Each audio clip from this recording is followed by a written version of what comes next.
Kjo është pamja që të ofron nga lart njësia administrative Ana e Malit. Shkarkimi kontrolluar nga hidrocentralet, por edhe rreshje të rëna kanë dhënë efektin e parë duke bllokuar qarkullimin për mjetet e ulta në rrugën lidhëse të fshatit Obot. Kalimi në të cilën bëhet aktualisht vetëm përmes mjeteve të larta të ushtrisë.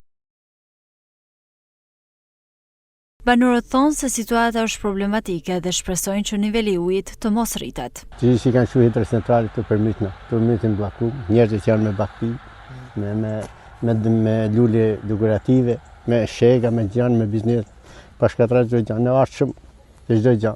Janë faleminderit që hap da kanale, nuk di sa pa përmend. Në art më tepër, në lëshoshin më tepër hidrocentralit e në permit. Se tesh 10 vjet që më tepër.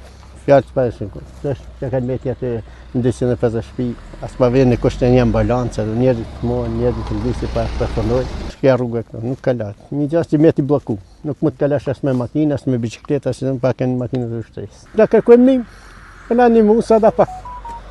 Të pashqi do botë, e kalonë mas dorë, kjo vend turistik. Një ka hanë, Italia, kjo Venediku i vogël, i kanë thanë. Po prap, këtë biznesë, me kështu, me krya turizëm. Lume i bune, një perle pa zbulume. Ka lanë mas dojë vetë komunet, vetë që diku këtari bashkisë, administratorë, s'pa vjen kjo vëshmena një mu.